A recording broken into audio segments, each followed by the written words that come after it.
All right. Hi, everybody, and welcome. Coming on a little bit later. So this was a request, and this seems to come up every year with out of the park baseball and about player photos and how they work and all kinds of fun stuff like that. So we're going to kind of go over that. So this is for Larry, particularly Larry in Louisiana, but for anybody else that might be a little bit confused and all that kind of stuff here. So, there's a couple things that you have to do that you have to make sure of in your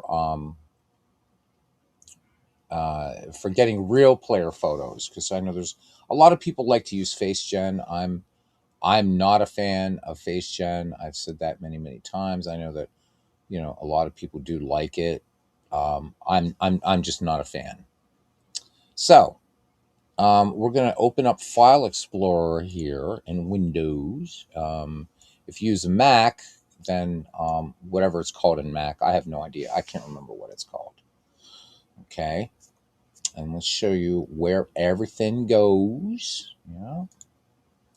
So now I'm assuming here that even if you're not using the Steam version, you would just, so the Steam version, you would go to program files x86 out of park developments, what have you. But I have it on Steam, so that's what we're going to do.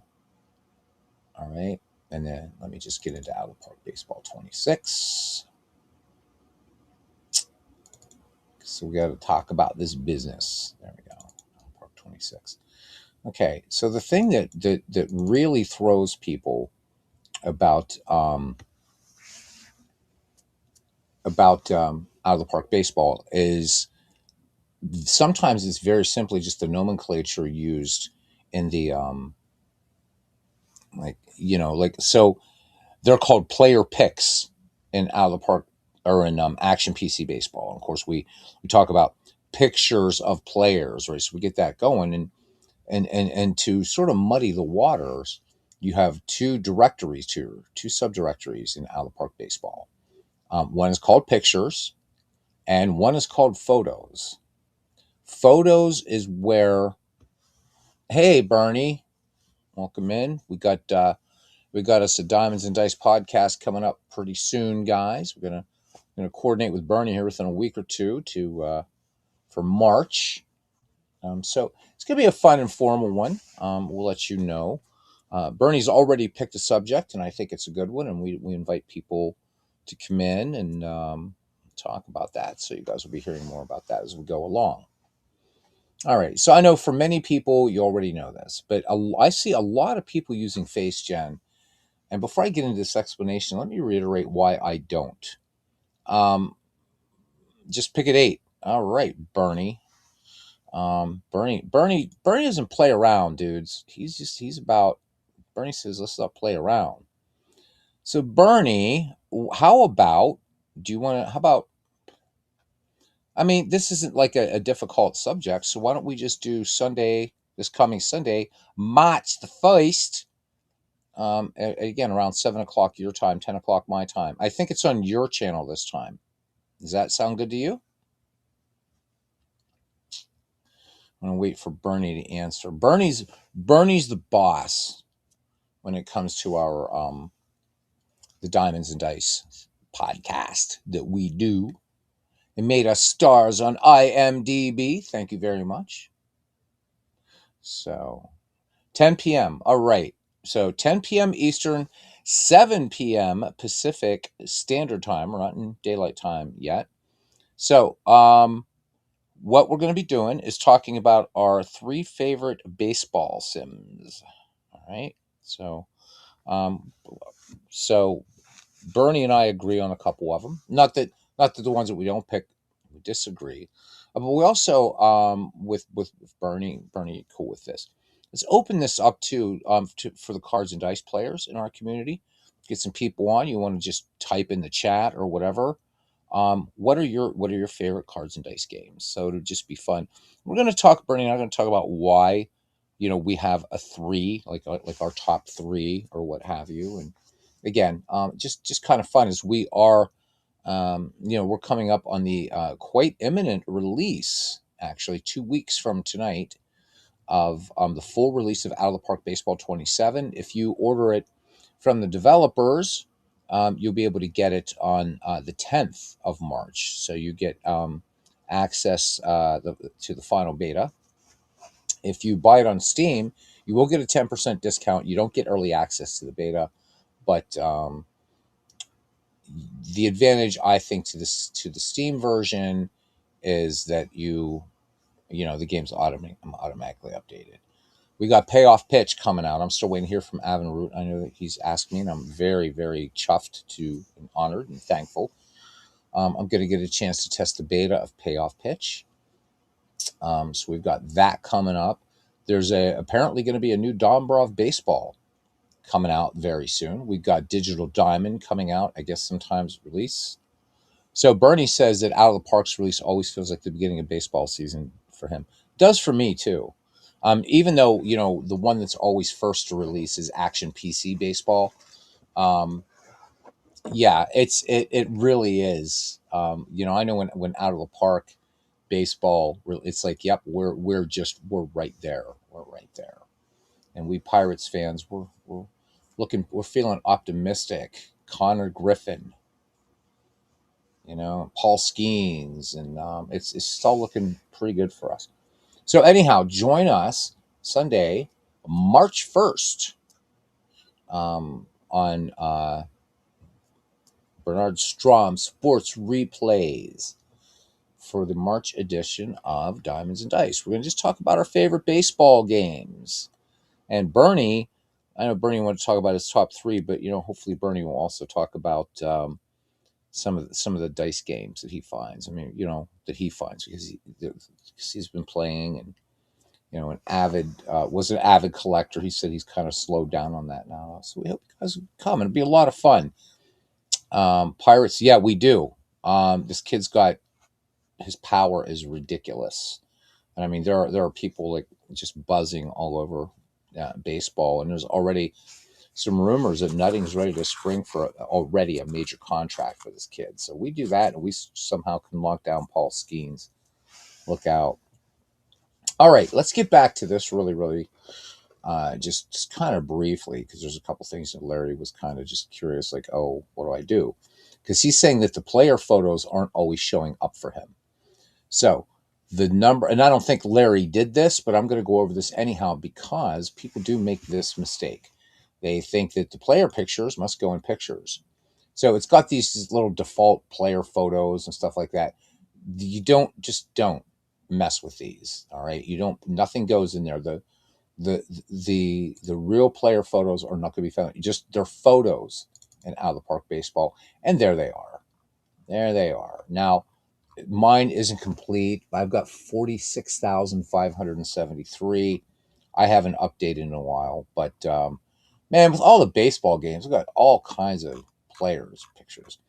And I just want to reiterate that the reason that I use them is because part of the mission of this thing, this family, this channel, is whatever you want to call it, is also about learning about baseball. And let me quickly add that I don't consider myself a baseball historian, nor am I a baseball expert.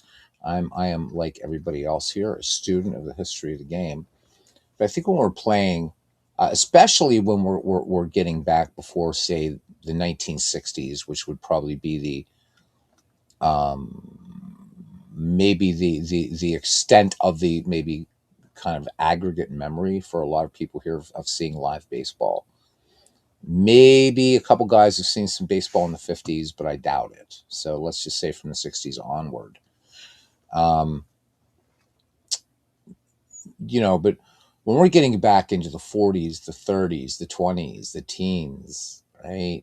The aughts, and then the 19th century, we'll talk about these players. I think it's helpful to see what the player actually looked like. So Face Gen's fine for modern players. It gets it right. But I still see, with beta testing Out of the Park 27, I'm still seeing weird stuff in Face Gen. And you just don't, for me, you don't get that sense of, to see what the player looked like. All right, now the next thing that you have to do is you have to make sure that these are, of course, you got to make sure they're JPEG files.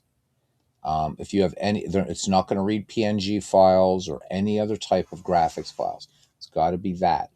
The other thing is it's got to be, is if we look down here, it's going to be, we'll look at like Aaron Cook here, right?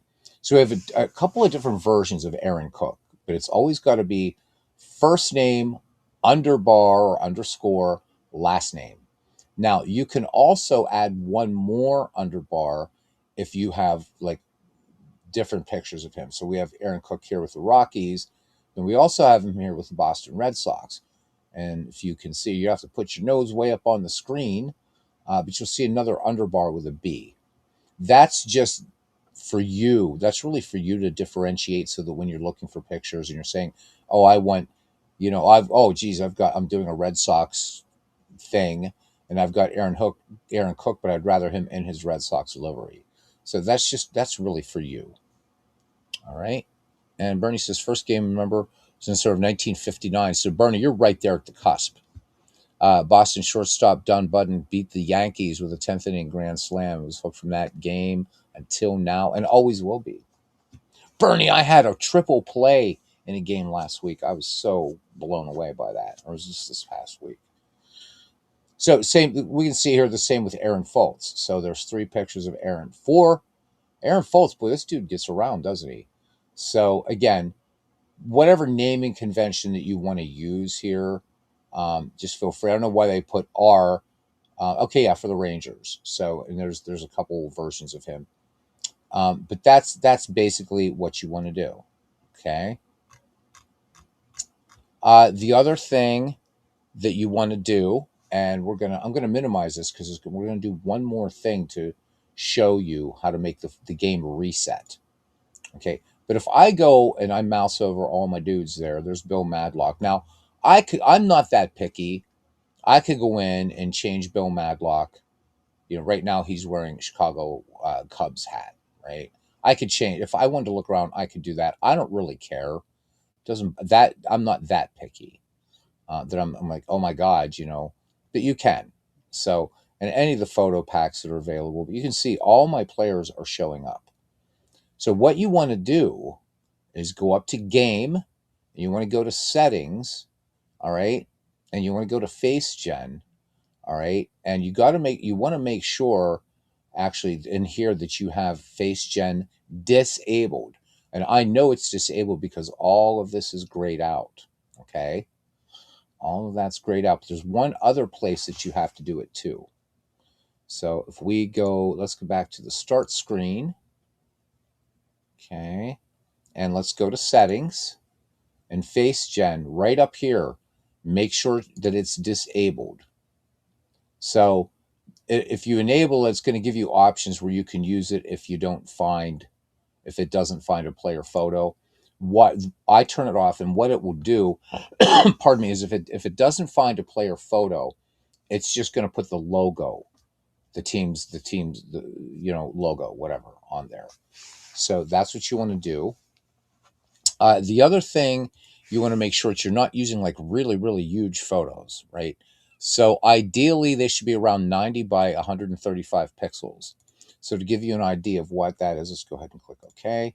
What that is would be like the player photos. If any of you play Diamond Mine baseball, it's that size. So 90 by 135 is ideally what you want to do.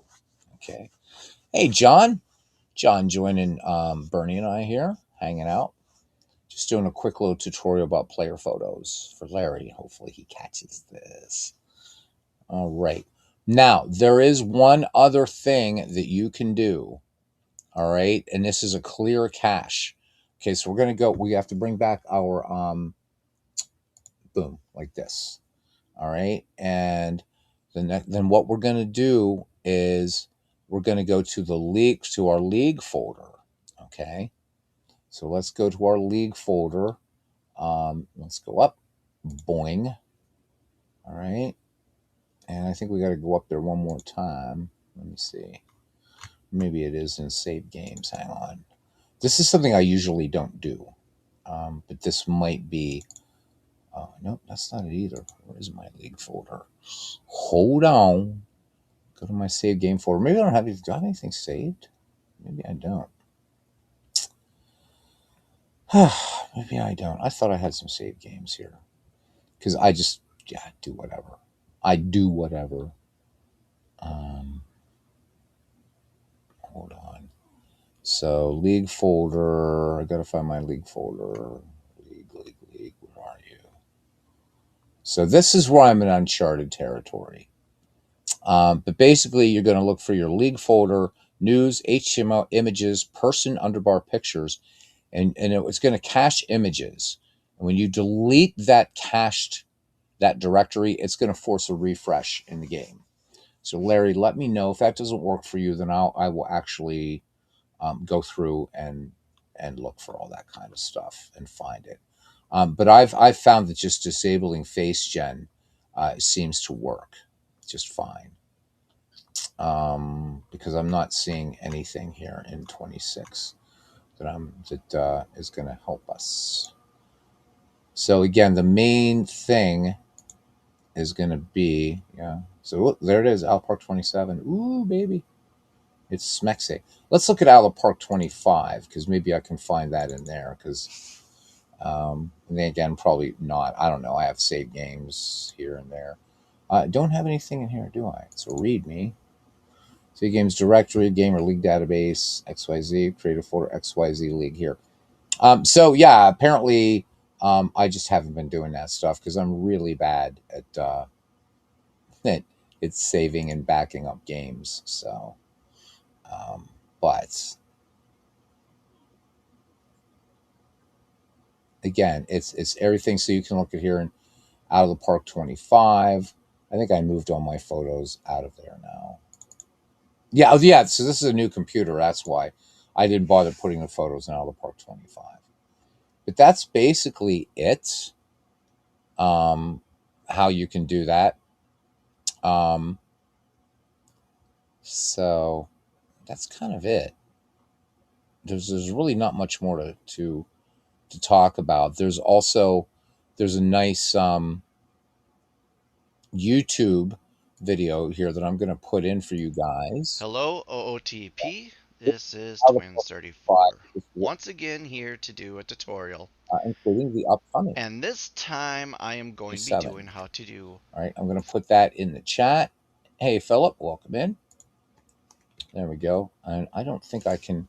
Can I edit comments while I'm in here? No, I can't. That's really stupid. But anyhow, it's there. Okay. So, and I will try to. In fact, what I'm going to do right now is I'm going to copy that on my desktop and then I'm going to send it to Larry as well. Yeah. New text document. Photo pack tutorial, and then so Larry, I'll put this in the I'll put this in the old Discord because you are there. File and save. There we go. Okay. So I don't know what else to say. Again, it's working. So if I go back to this continue game and we can just run through couple rosters. Let's go to Pirates team home screen. Let's go to the Boston Red Sox because Bernie's here. He's a Red Sox fan, as we know. We'll go to our lineups here. There's Big Poppy. There's Mo Vaughn. There's Petey, Wade Boggs, Jimmy Collins. Now, see, notice here for Bill Mueller, I don't have a picture for him. So in game, if we were playing a game with the Boston Red Sox, what's going to happen there is it's not going to generate a face. It's not going to make a face gen. And I know that because this is where it's picking from pictures. All right. So remember the pictures we were talking about? You're not going to, right? It's just good. That's just a picture. It's just going to put up there. But in game, it's going to show, you can see that Red Sox logo down there, right? That's what's going to show for him because I just don't have a picture of him. So there's Garcia Parra, John Valentin, Jim Rice, Ted Williams, Carl Yastrzemski, Tris Speaker,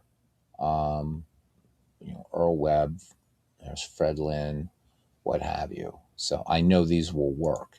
And that's another way to check. Let's look at the Tigers. So there's Johnny Bassler. So I'm really checking like for older players or. So there's George Kell. Of course, he's Hall of Famer. There's Sam Crawford, Harry Holman, so Vic Wertz. Tigers don't have a lot of 19th century guys on here, but you can see no matter where I'm going, all of these guys are showing up. And where they're not, there's no face gen, none at all. So disable face gen. And again, that is from the main screen settings, disable face gen. And then in every league that you're in, also go to game settings and go to, so nothing here in players and teams, whatever. Now, what you can do here, this doesn't have anything to do with photos, but when you go into players and teams, and actually, I want to turn off injuries in this game while I'm here. There's a lot that you should do in here. All right. But you can also check all logo and texture files of all teams and leagues, all this kind of stuff. All right. But then the next one over face gen, just see, I already have that turned off in the main screen. And this is just a way to, right here too, load player picture files. JP. Now it says PNG. I've never used PNGs in Out of the Park Baseball. I think JPEGs are better anyhow. So just make sure that this is checked. Load automatically. Okay. If you want to enable baseball cards, you can. I usually don't mess with baseball cards. Make sure this is unchecked. This load face gen photo fit files automatically. And probably the most obvious thing is make sure that your player photos that you've gotten them are up to date. So there's a guy named Cheech that he does these, and you can find them in the Action PC forums, and you can also find them in the Out of the Park forums. This guy does a great job. He really does.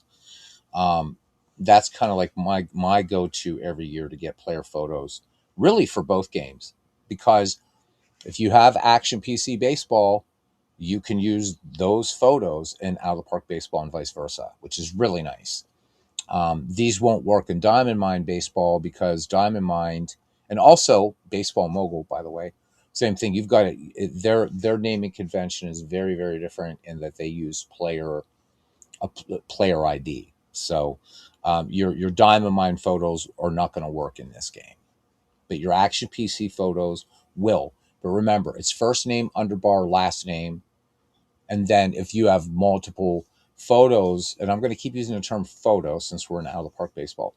If you have multiple photos of that player, then you can do like, okay, geez, this guy played for the Tigers, so I'm going to do underbar T, or the Red Sox underbar R, or the Phillies, and so on and so forth. And just be safe. Make them JPEGs. I've never used PNG files. If you do, you could kind of let me know how that works. But I'm just going to stick with JPEGs. They're smaller for one thing. So yeah, I hope that's all clear. That's all clear. But again, one more time because I want to be really anal about this. Okay. Because we do these every year. And I don't mind. I don't mind going over these because this is the one that throws people all the time. My player photos don't work. What's going on? I have them in a directory. Probably the incorrect directory. So again, go to settings, face gen. Make sure you disable face gen. Once you do that, none of this will mean anything, right? You just want to disable it. This is going to disable it through the game. Okay. And then whatever game, I'm just going to, I could load any old game here. So let's go this Wall Bangers. So this was 1982 for Nathaniel and those guys. All right. So I'm going to go in there, and then I'm going to go to game, and I'm going to go to game settings. Okay. And face gen. And you can see, again, now I do want to uncheck this. Okay. Load face gen photo fit files automatically. Uncheck that. make sure that load player picture files is checked, and you'll know that you're also good because everything here is grayed out, right? So it says no fictional pictures. So when you're first setting up, you want to make sure that there's nothing there that's going to trigger face gen. And that way, the players in your photos directory are going to get loaded. And if not, you'll just get the team. You just get the team logo. So we go to players and team. We already did that. Let's go to the Brewers home screen. We'll go to their player list, whatever. Now you can see there's Roy Howell, there's Jim Gantner, Ed Romero, Paul Molitor, Don Money, Robin Yount, Larry Heisel, Ben Oglivie. They're all in here. This is the quick start that comes with the game. I'm not a fan of it. I just keep forgetting I've got to fire up my laptop, and I've got to move the one that I use over here at some point if I decide to. I might just wait till Out of the Park 27 releases. But nonetheless, I mean, this isn't bad. It's not bad, the one that comes with the game, but you're going to have to do some work if you do use that quick start. And that's really all you need to do. And it's going to be working sort of like everywhere for you. So I don't want player like coach pictures. So again, this thing, when you see this, that just means you don't have a photo of that player. And that's all. That's really, really it. So let's go to our graphical depth chart. It's another great way to check to see if your photos are working. When you look at your depth chart, you should be seeing player photos, right? And if I go over here, there's Ed Romero, right? He's only going to be, is if Robin Yount's tired, then Romero's going to get in the game, right? And there's, right? So that's another great way to check it. Let's just pick another one. Let's just pick the Seattle Mariners. Newer teams again should be good, but there's no face gen going on here at all, and everything is loading. I know it seems like a belaboring the point here, but this is something that really does kind of trip people up. Is the our player photos, but I'm glad that more people want to use them. I think face gen is cool. It's just it doesn't fit my. It's not my jam, baby. It's just not my jam, you know. So, if there's any other basic questions I can answer about Out of the Park baseball, hang out here for a few minutes. We got low viewership tonight here, just got about 6 people. But this kind of tutorial is not going to draw lots of folks. It's not, and I get that. But you know, there we go. And if we were to play a game, you would see all these guys. We could, but time is it? It's 11:42, so that's not too bad. Let's look at a couple other teams. Let's look at the Chicago Cubs again, right? So I know this is working. You know, and there's like some guys I don't even know. Like, so this guy played for the White Sox and the Cubs. Mike Prawley, have no idea who that is, but he's in here. Dick Tidrow, of course, I have heard of. Pat Tabler. I'm just going down here and boom, boom, boom. So there's a nice new player display, by the way, in Out of the Park 27 that I love, and I'm really excited to be able to start doing some games with that. And I'm making an executive decision, guys, which means we got to hold on for another couple weeks. Rather than put the stuff into Out of the Park Baseball 26 for Michael T. McGreevy, we're just going to do it in Out of the Park 27 because it just doesn't make any sense for me to do the league in one generation older version of this when the new one is going to be out and has a lot of improvement. That said, all the rosters are on the Discord. If you guys have an earlier version of Out of the Park Baseball, it doesn't matter what version you have. It's just that if you're playing with anything before Out of the Park 26, well, actually Out of the Park 25, because that's the year the Player Development Lab was introduced. So if you're playing on 24, 23, 22, whatever, you still be able to play the league. It's going to be different, though, because there's a lot, you know, with each successive year of Out of the Park Baseball, they add so much more. But still, the player import's going to work, but your mileage may vary. But I would rather just put it, And I can get ahead of the game since I am beta testing it. I could actually beta test and see how well Out of the Park 27 imports players. So I think I'm just going to do it that way. Then that way I can just move everything over from this one and uninstall it. Spur of the moment dead ball game. And here, I'd have to set up a. Oh, I mean, I could set up a little tournament thingy and do it that way. Definitely do that, Bernie. If you're in the mood for some baseball, and who isn't? So there we go, guys. It is 31 minutes in, and I've really over rabbited everything. Hmm. Pocket Pennant Run. If you play Pocket Pennant Run and you have photos for Pocket Pennant Run, and I don't know why I'm starting Pocket Pennant Run, we're going to go into its structure really quick. So it's always nice to know where when you can, as many pictures as you can use. All right. So here's Pocket Pennant Run, and is it? Oh, God, artwork. There we go. Da, da, da, da, da, players, and very nicely split up into here. So this is still the same naming convention that they use. However, well, now these are actually PNG files, so you could, I guess, technically use these, but they use PNG files here, and a lot less players. Oh yeah, this is 1929. That's why I'm like, wow, wait a minute, should have thousands of them. So just stick with Action PC Baseball just to show you, and then we will move on. Program files x86 and baseball 2026. And so we don't want to muddy the waters here too much. I actually want to go to DK Sports Data. Sorry about that, guys. Player photos. And you can see this is the same thing. There's JPEG files. And this is the same file. This is the same photo pack that I'm using in Out of the Park Baseball. They're all here. So that's it. That's all you got to do. Player photos, even though we talk about pictures, player photos in Action PC Baseball and photos in Out of the Park Baseball. So let's go back to our start screen. Bernie says a spur of the moment dead ball game. We haven't done dead ball here in a while. Yep. Let's do that. Let's do that for a few minutes. Why not? New game.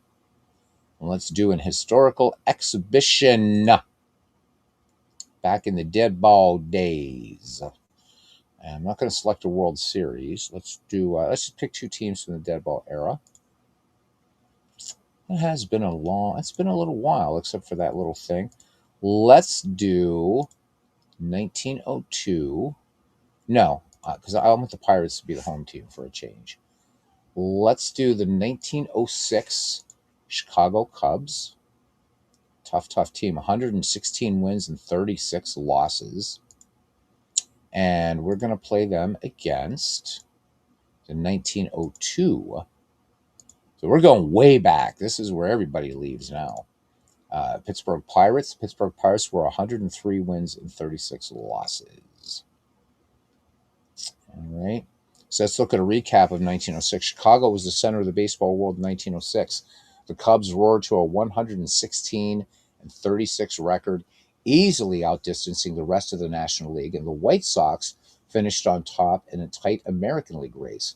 The first intra-city World Series, the Sox rode their momentum to a victory over the Cubs in 6 games. Mordecai Three-Finger Brown, who posted a microscopic 1.04 earned run average in the regular season, lost the series clincher when the White Sox got to him for 7 runs in the first 2 innings. Despite a .230 team batting average, the White Sox rode consistent pitching to the American League pennant by a 3-game margin over the New York Highlanders. After a doubleheader loss to Philadelphia on July 25th, Chicago was in 4th place, 9 games behind the Athletics. Then the Sox went on a 19-game winning streak that vaulted them into first. Chicago hit 6 home runs all year. The White Sox, the entire team. League leader Harry Davis of Philadelphia had twice that number. George Stone of the St. Louis Browns led the American League in hitting at .358. So they were called the Hitless Wonders. As Bernie says, dead ball, most exciting era of baseball. I have to agree. I mean, imagine that, right? The entire team. I mean, from our perspective, I mean, right, 6 home runs, and that's crazy. But you had the league leader in the American League that had 12. So one guy hit more than the entire Chicago White Sox. So going over to the senior circuit, the Cubs took over first place in the National League for good in mid-May. The Giants were still just 2 games back on June 28th, but Chicago went 71-16 the rest of the way. Can you imagine that? That's incredible. Including a streak of 25 wins in 26 games. The Cubs led the league in both batting, 262, and earned around an average of 1.76 as a team, using a lineup with virtually no weak spots. Hannes Wagner of Pittsburgh won the batting title with a 339 average, ahead of the Cubs' Harry Steinfeld at 327. Joe McGinnity of the Giants led the league with 27 wins, one ahead of Mordecai Brown. Now let's look at a recap of 1902. Ancient history, right? I mean, it makes 1906 seem like modern, right?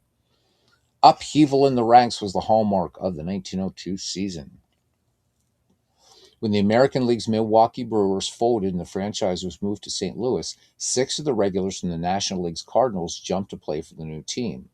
The Browns finished second behind Philadelphia in the American League race as the Athletics won 11 of 12 down the stretch. They were 6 games out of first on July 1st when newly acquired pitcher Rue Waddell earned his first victory. Waddell ended with a 24-7 record and the league lead in strikeouts despite not playing for the first 2.5 months of the season. We've talked so much about Rube Waddell. A lot of people want to comment on the, that he could be maybe distracted by things or whatever, and but the man was a just great pitcher for all of that. So Cy Young pitched 385 innings and had a 32-11 record for the third place Boston Americans, or for third place. Yeah. So are we indeed? Yeah, we're still in the American League. Several other National League stars jumped the American League, including Ed Delahanty, who moved from the Phillies to the Washington Senators and led the American League in batting with a 276 average in 1902. Isn't that crazy, right? In the National League, Pittsburgh was not victimized. The rating the other clubs were suffering. And one of those reasons was that Barney Dreyfuss just offered his players. Barney saw the writing on the wall. This is the same man who in 1903, when the Pirates lost the World Series, the share that Barney Dreyfuss gave the Pittsburgh Pirates was actually more money than what the Boston Americans got as the winner share. Dreyfuss was one of the better owners in the dead ball era. Not that he was as a saint, but Dreyfuss was one of the better owners, less penurious, if you will. But anyhow, and the Pirates fielded essentially the same team they had the previous year. The result was another National League championship, this one by a whopping 27.5 games ahead of the Brooklyn Superbas. Ginger Beaumont and Hannes Wagner led the hitting attack, while Jack Cheesebro, Jesse Tannehill, and Deacon Philippe each won 20 games or more. The workhorse of the National League was Boston's Vic Willis, Hall of Famer, who completed 45 of the 46 games he started and pitched 410 innings. He and Togi Pittenger each won 27 games for the Braves, but they only had one 300 hitter in their lineup and finished third in the standings. So, one thing that I will say that's going to be a spoiler, one of the reasons why this is one of my favorite. We're just going to set this for 1902. Boom, there we go. Is that and let's use end of season rosters, and there we go. And let's turn off injuries. Bah, who cares, right? Are these great recaps? So there's no other digital baseball game I know that gives you the nice recap of the season. So just kind of jumping in there, and I think it's just a great thing. And this is not AI. This is something that Out of the Park Baseball's been doing for a long time. These are actually curated, researched, the whole thing, and excellent. So, all right, let's create our exhibition. in 1906 Cubs and the 1902 Pirates. So for folks who don't like dead ball baseball, what can I say? I've been doing so much 1970s baseball. It's just crazy. Let's make sure we got our teams and rules already set up. Let's look at our lineups here. Looking at the Cubs, Steinfeld, Evers, Chance, Schulte, Kling, Sheckard, Tinker, and Schlegel. Looks pretty good. This is versus righties, of course. Let's look at versus lefties. Does anything change? Nope. And let's look at the Pittsburgh Pirates for 1902. Clark, Beaumont, Wagner, Leach, Ritchie, Davis, Bransfield, and Smith. So pretty tough. They used a three-man rotation. I think the Cubs did as well. Yep. So I think we're ready to rock and roll, baby. And we're going to use 1902 settings. So this should be a good matchup. Three Finger Brown versus Deacon Philippe. Three Finger Brown, 26 and 6, a 1.04 earned run average, and Deacon Philippe, 20 wins, 9 losses, 2.05. These are all just ridiculous matchups all the way through between these two very powerful teams in the dead ball era. You know, many have called the Chicago 1906 Cubs one of the greatest teams of all time. And I know that they've been doing extremely well in Mike Silva's big, beautiful baseball bash. The 1902 Pirates were, of course, absolutely just dominant. When you got a 27 and a half game lead, that's pretty damn good. So great teams, of course, other great teams in the dead ball era. The 1917 Chicago White Sox, great, great team. Better than the 1919 White Sox, and probably a little bit more honest. Who knows? And of course, you had the 1910, 1911, 1913 Philadelphia A's, the 1914 Braves. Of course, they're the Miracle Braves, right? Last place in July 4th, and they go on to win the World Series. So, dead ball era is so much fun, and I know that for people, it's a lot of, well, I don't know this player, I don't know that player. My thing is just pretend they're minor leaguers. Maybe you've never heard of Doc Gessler. Well, that's fine. Just pretend he's some minor leaguer with Milwaukee or something. All right. So Bernie wants some dead ball, and my partner in crime will get dead ball. And again, this is going to be fun for me because I haven't done dead ball, and except for our 1904 World Series, it never was. Dead ball's really been off of this channel for a while. So let's go. We are on our way to Exposition Park, Pittsburgh, Pennsylvania. All right, let's look at the starting lineups here, and we're gonna let's set our cameras up first. There we go. Park pick is good. All right, for the you can see here. So I need a picture of Mordecai Brown. Not there. Bummer. All right, leading off at third base for the Chicago Cubs in 1906, Harry Steinfeld. He's, of course, that part of that double play, that infield double play tandem, the whole thing that you don't really hear a lot about him, but a really, really fine third baseman. Johnny Evers at second base, the Crab batting second. Frank Chance, player manager of this team, playing first base and batting third. In the cleanup spot in right field, Frank Wildfire Schulte batting fifth and catching. Johnny Kling batting sixth. Left fielder Jimmy Sheckard, really quite a superb player in his own right. Joe Tinker at shortstop, batting seventh. Jimmy Schlegel in center field, batting eighth. And Three Finger Brown is pitching and batting ninth. And ridiculous ERA, ridiculous whip, and all that good stuff. Hey, D. Scott, how you doing? For the hometown Pittsburgh Pirates, my goodness, why do I not? So Hannes Wagner not showing up, but that's okay. Oh, we got the wrong Jack O'Connor.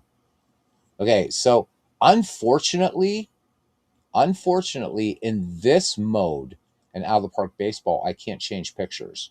So you're going to see a very modern looking Jack O'Connor, and I can't fix that. and this is, I wish I could, but you can't. So in a regular game, you can, but this is like its own sort of thing. Anyhow, pitching and batting ninth, Deacon Philippe, and let's go to Exposition Park Attendance 14,207. Clear skies. It is 63 degrees in Pittsburgh. We have a wind blowing left to right at 9 miles per hour. And we are ready to go. And here we are, Pittsburgh's Exposition Park. This was a big ballpark on the north side of Pittsburgh. It sat where Three Rivers used to sit, as a matter of fact. All right, looking at the starting defense for the Pittsburgh Pirates. In left field, Hall of Fame player manager Fred Clark, his youngest player manager in baseball. 29 years old, and he was made the player manager. In center field, Ginger Beaumont, and in right, Lefty Davis. At first base, Kitty Bransfield. At second, Claude Ritchie. At short, got to fix this Hannes Wagner issue. And at third base, Tommy Leach. Catching, Jack O'Connor. And on the mound, Deacon Philippe. Leading it off here, Harry Steinfeld hit .327 for the Cubbies with 3 home runs and 83 runs batted in. Knowing who Harry was a touchstone of baseball knowledge when you were a kid. A new level of respect if somebody knew. And yet, quite a fine player. How about it? I mean, those numbers don't lie. In fact, if we look at Steinfeld, let's look at his career really quickly. Played from 1898 to 1911. And we look at 267 hitter, pretty good. He was a 300 or better hitter twice in his career. He's a really good third baseman too. So Hall of Very Good with 3 Hall of Famers. All right, here we go. And let's do a pan around here of Exposition Park, the original home of the Pittsburgh Pirates. And again, Mike Silva's great work here. And we're ready to go. Here is the pitch. 3-1 pitch. Steinfeld, squibber to third. And up with that one is Tommy Leach. Score that one 5-3, 1 down for the Crab. Johnny Evers, 255 average, home run, 51 runs batted in. Extremely intelligent baseball man. 0-2 pitch. And Evers will dump this one into right field. Base hit. So Cubbies get the first hit of the game here in the top of the first, and here's the peerless leader, Frank Chance. Chance, a .319 hitter in 1906, 3 home runs, 71 ribbies. Evers, excellent speed at first. And Evers off to the races, and Jack O'Connor having trouble getting it out of the pillow there. And Johnny Evers has second stolen uncontested. This game tonight brought to you by Adler's Gloves. There they are, our gracious sponsor. Frank Chance back in the box, count full. Chance held up. And the umpire, and there was only one, says he did not go around. 2-1 for the Cubs, 1 away. Mike Silva is a hero. Is he not? He really is. That these ballparks, just everything, just awesome. All right, brings up Frank Wildfire Schulte, 281 hitter, 7 homers, 60 runs batted in. Here's the pitch. Schulte swings. This one drilled out into no man's land, and that's going to drive in at least a pair. Schulte going for 3. Is Schulte going to? Nope, he's going to stop with a 2 RBI. Triple.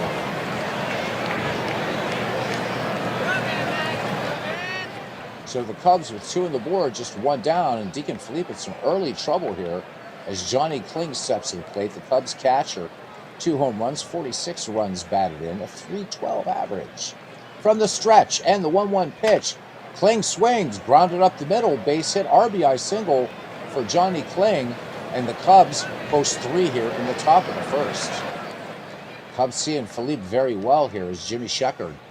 Now the 6th man to bat in this inning. Sheckard, .262 average, 1 homer, 45 runs batted in. 1-0 pitch, runner does not go, grounded to first, 3-6-3.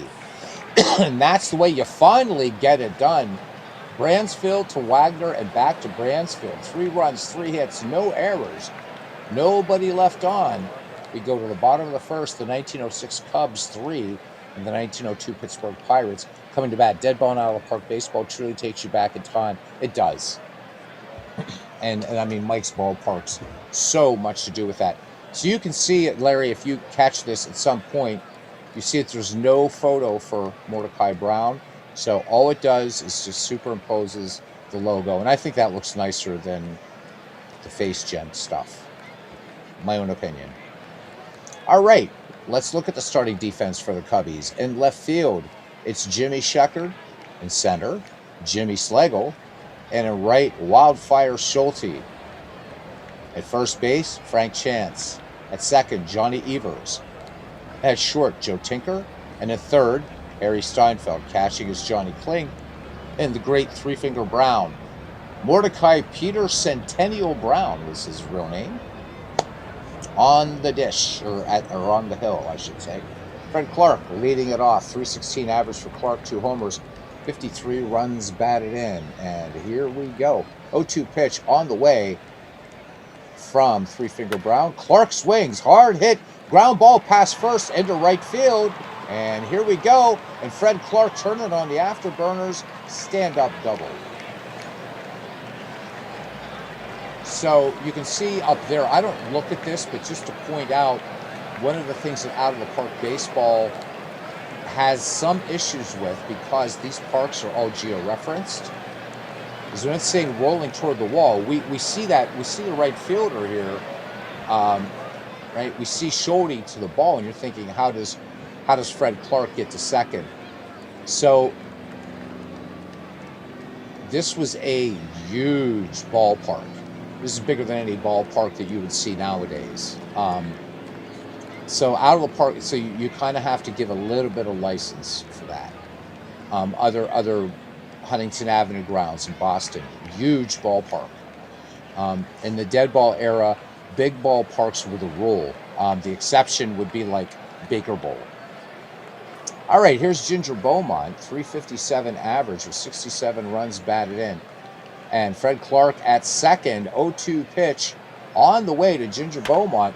Beaumont swings, and this one high to center field. Back on that one is Jimmy Schlegel, and he will call off Jimmy Sheckard for out number 1. And here's the Flying Dutchman, Hannes Wagner. 3 homers, 91 ribbies, a 330 average for my favorite player of all time. 1-1 pitch. Wagner swings, hard ground ball to second, and bad hop there, but able to recover is Johnny Evers on to Chance. So Evers to Chance at least. 2 down on the play, and Fred Clark makes it to third. Here's Tommy Leach, a forgotten player, and just a very, very good player. Let's look at Tommy here really quickly. 1898 to 1918. Tommy Leach put up some pretty good numbers. Played most of his career with the Pittsburgh Pirates. Tommy was one of these players that could play in all kinds of positions. Remember the 1903 championship Bucks? Actually, the 1901, 1902, 1903 championship Bucks, and then the world champion Pittsburgh Pirates of 1909. So, really a superb player. Fans were routinely viewing from the outfield when there were large crowds. And actually, yes, Bernie, you're absolutely right. In the outfield, literally. And I wish that there was a way that could be added to these old ballparks somehow, putting in a sort of graphic where you'd have the fans standing behind the rope. Fans were also given seats in the dugouts, and frequently in big games, like in World Series, for instance, or big matchups during a pennant race. You would actually have fans, or the baseball players themselves, would be sitting out on the grass, and fans would be sitting in the dugout. They tried to squeeze every seat they could back in the dead ball area. You'd have people in foul territory on both sides. You'd read in Lawrence Ritter's Glory of Their Times, Tommy Leach talks about the chaos of the first World Series, and yeah, a lot of fun. 1-2 pitch. Tommy Leach swings, slow hopper out there to short, and up with that one is Joe Tinker on to Frank Chance. No runs, 1 hit, no errors, and a man left on. We go to the top of the second, and it's the Cubs 3 and the Pirates nothing. Joe Tinker, Jimmy Schlegel, and Three Finger Brown do up against Deacon Philippe. 1-0 pitch on the way. Joe Tinker, 261 average, swung on and grounded past Wagner into center field. So the Cubs, with their 4th hit of the game, brings up Jimmy Schlegel. Schlegel, 239 hitter, 33 ribbies. Count full on Schlegel. Schlegel swings. Wagner boots the ball. So E6. Joe Tinker moves to second on the play. Jimmy Schlegel aboard thanks to the Hannes Wagner error. And here is Three Finger Brown, 204 hitter in 1906, with 4 runs batted in. 0-1 pitch. Swung on, hard hit ground ball to first, and Bransfield will take it to the bag himself. Runners move up, however. Could that Wagner error prove costly for the Pittsburgh Pirates? Down 3-0 here in the second. Harry Steinfeld, we're back at the top of the order now for the Cubs, and he is 0 for 1. 1-0 pitch from the stretch, and Steinfeld, little Texas leaguer, overshort into center field. Steinfeld's going to have himself an RBI as Joe Tinker comes in to score. And the Cubs now with a commanding 4-0 lead. Runners at the corners for the Chicago Cubs, and here's Johnny Evers. Evers 1 for 1 in the ball game. From the stretch, Philippe deals. Evers swings, bouncer to second, and they're not going to turn 2. They will not turn 2. Jimmy Schlegel will come in to score. With Steinfeld with a hard slide. Wagner unable to get the relay throw off. 5-0 Chicago in this best-of-7 series. And brings up Frank Chance with 2 down and Johnny Evers on at first. 1-0 pitch. Evers off to the races. Strong throw down there. And excellent work there by Pittsburgh. But Chicago picks up 2 runs on 2 hits, and they lead this one 5-0 as we go to the bottom of the second inning. Claude Ritchie, Kitty Bransfield, and Lefty Davis do up. So Jack O'Connor with a good gunning getting that caught stealing. Claude Ritchie, a 277 average, 2 homers, 55 ribbies. Here is the pitch. Ritchie swings, and this one, line drive, base hit down the line and right, and Ritchie's going to have himself a leadoff double, and he's in there standing. This throw hits the cutoff man. All right, so the Buccos with a runner in scoring position, and here's Kitty Bransfield, 305 hitter, 69 runs batted in. And Bransfield swing on the first pitch will dump this one right into the glove of Jimmy Schlegel. Nice play there by Jimmy charging in on that one. Claude Ritchie remains at second. Here's Lefty Davis. 280 average for him, 20 ribbies. Count even, 2 balls, 2 strikes. And Davis swings, grounder to second. They're going to look the runner back. Up with that one is Johnny Evers, and he goes to Frank Chance for out number 2. So Three Finger Brown thus far with a 2-hitter. Again, early goings here thus far. And brings up Jack O'Connor. Again, you can't change player photos in this mode, which is a bit of a drag. Really, they need to fix that. Anyhow, O'Connor hitting 294 with a home run, 28 runs batted in. O'Connor swings, little dribbler to third. He doesn't have enough speed to get down as Steinfeld has it. On to Frank Chance, and that does it.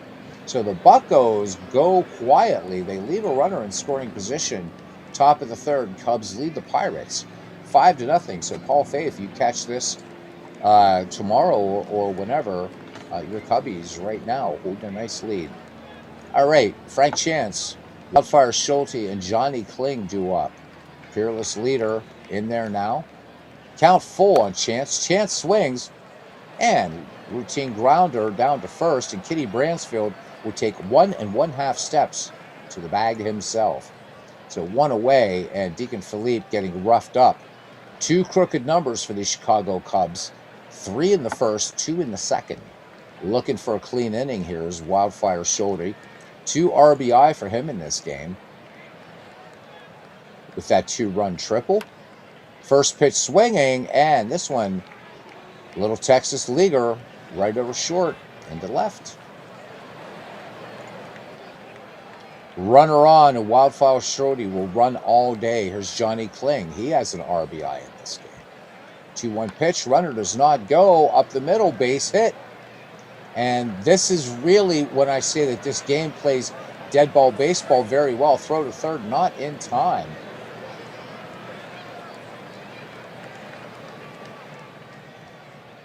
So 2 aboard in scoring position and 1 away. Jimmy Sheckard up there. Joe Tinker on deck. Jimmy Sheckard, nothing for 1. 1-2 pitch from the stretch. Philippe works. Sheckard, swing and a miss on a curveball. Deacon Philippe looking for a scoreless inning here. 2 down. He's got to get past Joe Tinker, who's 1 for 1. Out of the stretch, 1-1 pitch. And this one is going to get past the catcher, Jack O'Connor. Nice play. Nice play. So, or Schulte scores. All right, let's wind it up again. Count full on Joe Tinker. Tinker swings, and this one sinking liner, soft liner into center. Tinker's going to have 2 RBI single as the throw goes up the first base line. 7-0. Good God. And I've got early work tomorrow, so we may invoke the mercy rule on this one. We'll see. 7-game series. 2 down, Joe Tinker in scoring position, and here's Jimmy Slagle. 1-1 pitch. Slagle, hard ground ball to first, and up with it is Kitty Bransfield. 3 unassisted. Cubs put 2 more on the board. 7-0 Chicago as we go to the bottom of the 3rd inning. And Mordecai Brown has been just putting the ball where it needs to be and letting his defense do the work. Mordecai Brown could strike you out, but compared to, that's dead ball, 2 bloops and a bloop. Exactly, D. Scott Howard. So Mordecai Brown is not the strikeout pitcher that Rube Waddell was, that Walter Johnson was, that Addie Joss was, but Brown's thing was he could mix them up, and he had a wicked curveball thanks to that farming accident as a child. But Brown, his strength was pitcher placement, or pitch placement. All right, it's going to be Deacon Philippe. So first time here through for Pittsburgh through the order. So Philippe, Clark, and Beaumont. Here's the pitch. Philippe swings and soft line drive into right field, base hit. So 3rd hit for the Pittsburgh Pirates of 1902. We swing around the top of the order. Player manager Fred Clark, he is 1 for 1. 2-0 pitch on the way. Clark swings, popped high, third base side. And is it going to be? Yes, it is. Harry Steinfeld calling off Joe Tinker. 1 down for Ginger Beaumont, who is nothing for 1. 1-0 pitch. Beaumont cuts on this one. Tapper back to the mound. And Brown looks to second. And Tinker doesn't get the relay throw off, but that's all right. Erasing the lead runner.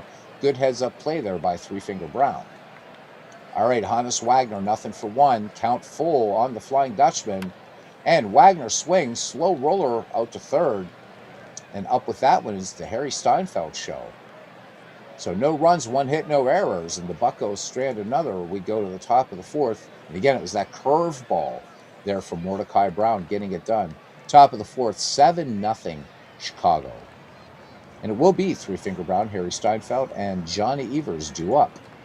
0-1 pitch on the way. Brown swings, and ground ball to first. Up with that is Kitty Bransfield, and getting the quick snap throw onto Deacon Philippe. Brown with good speed getting down the line, but score that one as a 1 out, baby.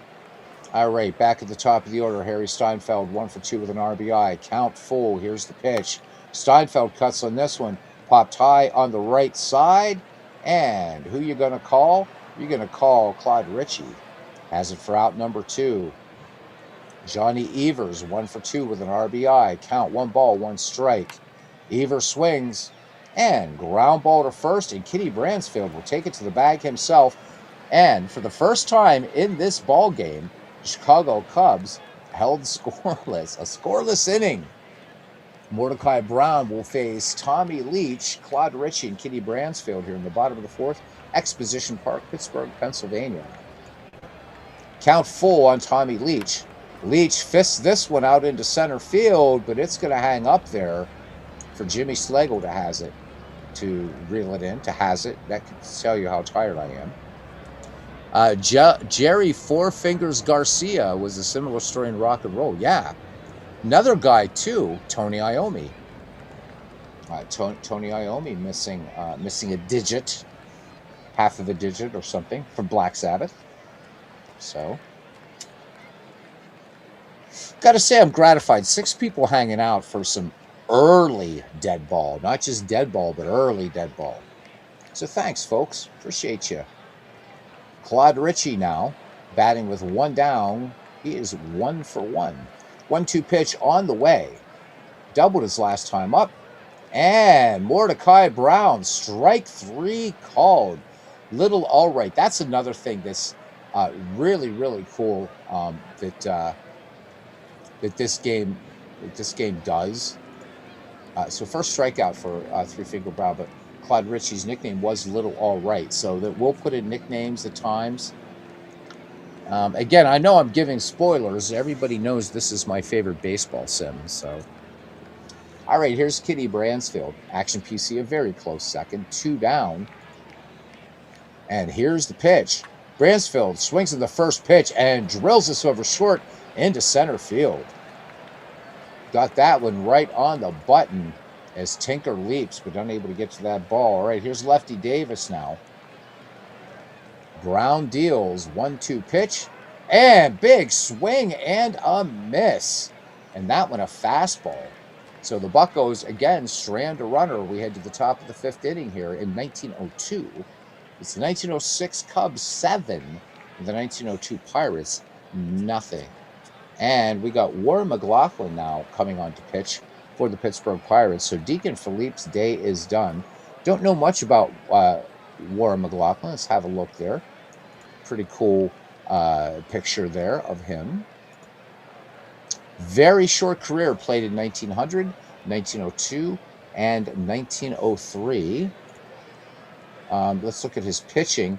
So his best year was 1902. 3 wins, no losses, and a 2.77 earned run average. So played for Philadelphia in 1900, played for the Pirates in 1902, and finished with the Phillies in 1903. Well, Philadelphia, could be the A's, I'm not sure. All right, so a little bit there about Warren McLaughlin. And he's going to face the heart of the Cubs order, Frank Chance, Frank Schulte, and Johnny Kling. Chance, nothing for 1. Count even, 2 balls, 2 strikes. The lefty deals. And Chance swings, grounder to Wagner. Wagner up with it. And over to Bransfield for the 6-3 putout. Strong throw. I'm sure a couple bits of infield arrived at the same time as the ball. Wagner known for having a cannon of an arm. All right, here's Schulte. Perfect day for him. 2 for 2 and 2 ribbies. The pitch from McLaughlin. Schulte swings. Well, let's make that 3 for 3 as that one ends up in no man's land all the way back there. But strong throw back there by Ginger Beaumont. It's going to hold Schulte to a double. So 1 out, 1 in scoring position for Johnny Kling. He is also 2 for 2 and is batted in 1-2-1 pitch. And Kling gets a little bunt out in front of the plate, ripping down the line, and he is going to be safe. Infield single. So runners at first and third. Here's Jimmy Sheckard now. Jimmy, nothing for 2. Cubs looking to add more. 10th hit for Chicago Cubs in this game, by the way. Here's the pitch to Jimmy Sheckard. And Sheckard drills this one out to center field. Line drive. And Beaumont makes the catch, but Frank Schulte will tag at third, and he will score the 8th run for the 1906 Chicago Cubs. And I do believe when I checked in with Mike within the initial brackets that they were doing, that the 1906 Cubs were the #1 team. So they are tough, and yet upset in that 1906 World Series. Um, White Sox upsetting them and largely pitching thanks to just great pitching stats. Ed Walsh is on that 1906 hitless wonders, and nobody thought they had a chance, and they beat this juggernaut of a team, the Chicago Cubs. Joe Tinker 2 for 2, 2 RBI. 0-1 pitch on the way. Tinker swings. This one twisting foul, first base side, but measuring it up is Kitty Bransfield. So there you go. Side retired, but another run scores on 2 hits. It's now 8-0 as we head to the bottom half of the 5th inning. Jack O'Connor. We'll see if McLaughlin bats for himself, and then Fred Clark. 0-2 pitch to the Bucko catcher. And O'Connor sends it out to center field. No, out to short. I'm sorry. Joe Tinker has it for out #1. I thought that was going a little bit further. And War McLaughlin stays in the game. 1-0 pitch. Tap back to the mound. And all day, Three Finger Brown has all day to get that out. So 2 up, 2 down. Again on a curveball. Seeing a lot of benders here today from Three Finger Brown. And back to the top of the order, Fred Clark, 1 for 2. Count 1 ball, 2 strikes. Cut on and missed. Change up that time.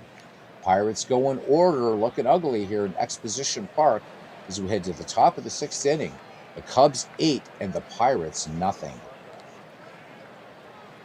War McLaughlin staying in relief will face Jimmy Slagle, Three Finger Brown, and Harry Steinfeld. Count full on Jimmy Slagle. Slagle swings, and here we go. Fly ball center field. And that one's going to stay up long enough for Ginger Beaumont to race to his right and in a bit and glove it for out #1. Three Finger Brown, nothing for 2. Count 2-2. Brown swings, tap back to the mound. McLaughlin has it. And a little less than all day, but he does get Brown. Brown, some pretty good speed going down the line. 2 up, 2 down for the Cubbies. Back at the top of the order, Harry Steinfeld. 1-0 pitch to Steinfeld. Single and an RBI in this game. Steinfeld swings up the middle, base hit. The Bucks just getting spanked around. Will we go an entire game without a bunt? So we had one, that infield hit that was perhaps, I don't know. That was like that little infield single. But that could happen. We'll see, Bernie. We'll see. 2 away for Johnny Evers. Evers swings, and this one out to center field, charging in and making a great grab is Ginger Beaumont. So the Cubs do get a hit, but that is it. So 2 scoreless innings, the Chicago Cubs, the 4th and the 6th, but they lead 8-0.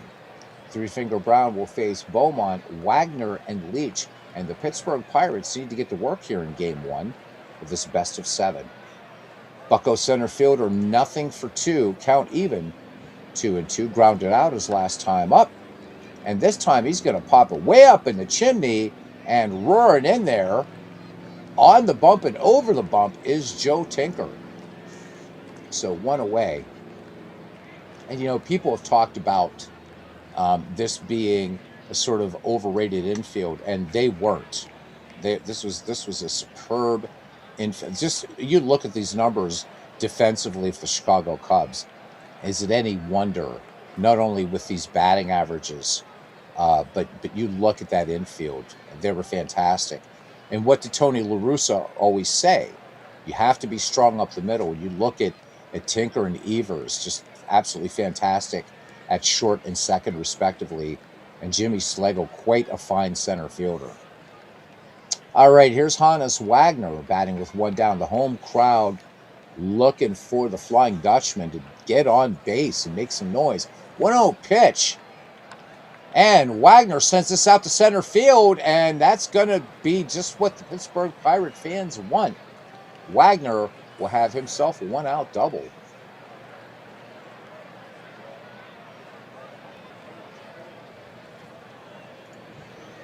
right, Hannes Wagner in scoring position now. And here is Tommy Leach, nothing for two. Count 2-2. Wagner does not go. Leach grounds to short, and Tinker will look Wagner back, and the throw on to Frank Chance, and Tommy Leach will go and sit on the bench. So that time, Mordecai Brown coming with a changeup. So again, he's gonna mix that fastball in, but you're gonna see a lot of curveballs, a lot of changeups from Three Finger Brown, and like his nemesis in the New York Giants, Christy Mathewson, just a great arsenal of pitches. Although Mathewson would come after you with more fastballs, but whereas for Three Finger Brown, his pitch was the curve. Largely for Mathewson is what we know as a screwball, but it was actually what he called the fadeaway pitch that purportedly he had learned. John McGraw asked the great Rube Foster from the Negro Leagues, of course a Hall of Famer, to teach Mathewson how to throw that pitch. All right, here's Claude Ritchie now with Wagner in scoring position, 2 away for the Bucks, behind 8-0. 0-2 pitch on the way to Claude Ritchie, and Ritchie, hard ground ball, diving stop there by Frank Chance, but they're not going to get Claude Ritchie. What a great play, though. So that gets by him. Wagner would score easily, and Ritchie possibly robbed of a triple right there. So what a play, what a play. Let's look at it again. This is a super stats replay here. Frank Chance making the great stop, but trying to get the ball out of the glove. All right, the Buccos, the first time, get a runner past second. So runners at the corners, 2 down. Kitty Bransfield, 1 success in 2 attempts. 1-2 pitch. Called strike 3. That's a knee buckler. And again, curveball dropped in there by Three Finger Brown. Just a devastating curve. Pittsburgh wasting yet another opportunity. Pittsburgh has had base runners, I think, in every inning and just not getting it done. Top of the 7th, Warren McLaughlin staying in there against Frank Chance, Frank Schulte, Johnny Kling. And there is Paul. Paul, I tried to follow your explanation. I'm going to need you on here in the mic some nights because I just want to be able to seamlessly switch between projects and Pocket Pennant Run, and I'm completely lost on how to do that because I know that's supposed to be a thing. And I think I'm missing. I tried to follow the instructions, and maybe I tried to do it when I was tired and all that. So, but anyhow, I love the app, and I love everything that's been done both with that and also you guys have yet another tester on the team, so that's awesome. But yeah, maybe get you on here sometime or just talk about switching projects because I wanted to switch between 1955 and I think 1991 and just it couldn't do it. Second bottom button on main screen. Well, I don't have it up right now, so second bottom button. No, I know that, but then when I go into Baseball HQ, it doesn't change the project. It still shows the project I was on before. So I know how to change it in Pocket Pennant Run. Yes, I did create both projects. All right, we'll get through this game, and maybe if we have time, I'll just show you what I did at least. All right. So here we go. The Peerless Leader, Wildfire, and as it always happens, did Johnny Kling have a nickname? We got to see. Noisy. So he was Noisy. That was his nickname. So we have the Peerless Leader, Wildfire, and Noisy do of the Cubs. Yeah, I'm getting confused. I'm always confused. You're the one that said I'm butterfly brained.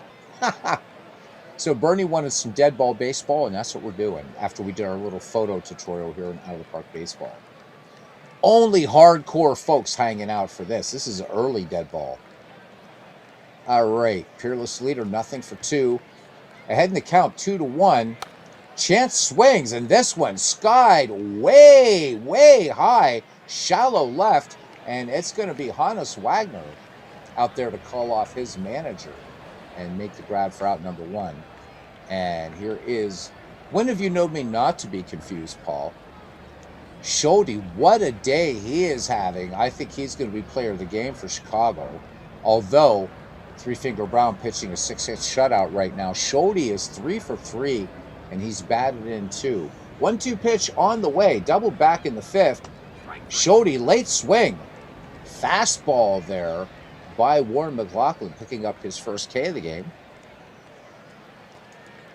The game would go faster if the Chicago Cubs would stop scoring. So this is the first of a 7-game series between these two dead ball powerhouses. Although I think the Pittsburgh Pirates forgot their bats today. All right, here's Johnny Kling, 3 for 3 with an RBI. 2-1 is the count. Singled his last time, did Mr. Kling. And he's going to single past second. So here we go. So these Chicago Cubs, 12th hit for them as this one gets past Claude Ritchie at second. Here's Jimmy Sheckard. 0 for 2, but he does have an RBI. Count, 1 ball, 2 strikes. And Jimmy Sheckard, swing and a miss on an off-speed pitch. The song is not written yet, but let's sing along to Take Me Out to the Ball Game. The song will be written in 1908.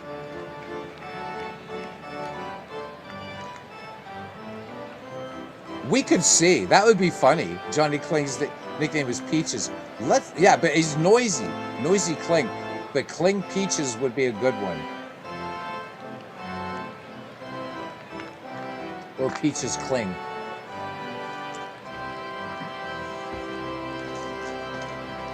So I mean, isn't that another thing that baseball's lacking now too? The great nicknames. I still maintain that the greatest nickname in Major League Baseball history belongs to Bob Ferguson, whose nickname was Death to Flying Things. I mean, look, you had some good ones like Old Stubblebeard, Old Aches and Pains.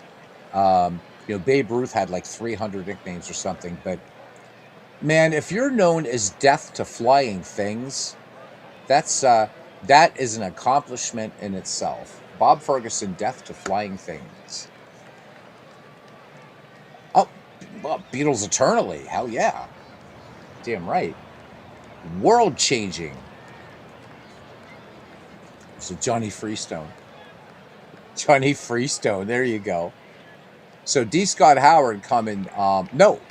Okay, no, not that. Not Beatles. Well, I mean, because Beatles, kind of a pretty damn fine band there, I'd say. Oh, Beatles. Bugger off. Bugger off. Just really. All right. Lefty Davis trying to get something going here for the Bucks, but he's 0 for 2. Three Finger Brown through 6 has fanned 4. And the wind and the pitch. Bouncer to short, Joe Tinker to Frank Chance. Jack O'Connor, nothing for 2. Swung on, grounded to third, and that one is going to be a Harry Steinfeld. So we haven't had a Tinker to Evers to Chance, but we've had everybody now on the Cubs infield get one to Chance. All right, 2 down. And again, Brown coming with a change of pace. And here's Warren McLaughlin. And he's going to stay in 2-1 pitch. Might as well at this point. And drills this to right field. But back on it is Wildfire Schulte. 1, 2, 3, go the Buccaneers. And we head to the top of the 8th inning. 8-0 Cubs. McLaughlin's just going to have to take one for the team here. As Paul the Tosser sort of throwing in here, as it were. Stormy Weatherly. That's a good one. That's a good one. All right, Joe Tinker. I don't remember. Did he have a nickname? Nope, he was just Joe Tinker. Okay. McLaughlin, count 2-2. Swing and a miss. Curveball that time by McLaughlin, picking up his 3rd strikeout of the game. Vinegar Ben Mizell, great one. Great nickname. Of course, the Wainers, Big Poison and Little Poison. I don't know though, man. Death to Flying Things. That has to be the longest nickname in baseball history too. But I love the nicknames. Keep them coming, guys. Keep them coming.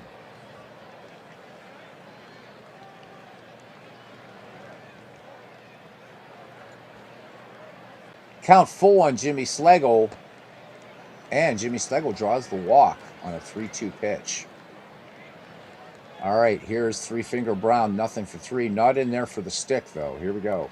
And the runner goes. There's your bunt, Bernie. There's your bunt. Although bunted by the pitcher, but still there. Now we have a bunt. Calls me Pablo the Patheticus. Your wife just sounds totally awesome. Just what an amazing woman. See, that's it. We should have her in here and give her the wrench. And she can bop you in the head every once in a while when you misbehave, which is all the time. Let's face it, Paul. All right, back at the top of the order for the Cubs. Here's Harry Steinfeld. He's 2 for 4 with an RBI. Jimmy Schlegel on the second, 2 down. And here's the pitch. Steinfeld swings, and this one hit a mile into right and all the way to the wall. Steinfeld with an RBI, 9-0 Chicago Cubs. As Davis tries to get it out of the corner there about, 30 feet to the right of the Coca-Cola sign, back when they put that interesting ingredient into Coca-Cola. Yep, Frank Creepy Crespi, who, if you guys have seen photos of the redoubtable Mr. Crespi, will understand the nickname. All right. May his memory be eternal, of course. All right, here's Johnny Evers. 1-1 pitch on the way to Evers. Evers swings, little tapper out in the front of the plate. Evers tearing down the line, and there you go, Bernie. Infield single. So, of course, seeing dead ball play out so nicely as it does. Surprisingly clean game, though. Only 1 error. All right, here's Frank Chance. He is nothing for 3. Count full. Chance takes ball 4 inside. So McLaughlin tried to run a fastball inside on the peerless leader, but Chance too good of an eye up there, not biting. Base is sold out with Chicago Cubs. He killed your Dodgers in your 1941 replay. Creepy Crespi. You guys got to check him out. Google him. Google him. Guy looks like he hadn't had sleep in 200 years or something. All right, here's Schulte now. What can we say? Possible player or co-player of the game honors? 3 for 4 with 2 RBI, but Brown has just been dominant today. Schulte swings with the bases loaded up the... Oh, line drive. Claude Ritchie has it. Clutch play by Claude Ritchie. Wow.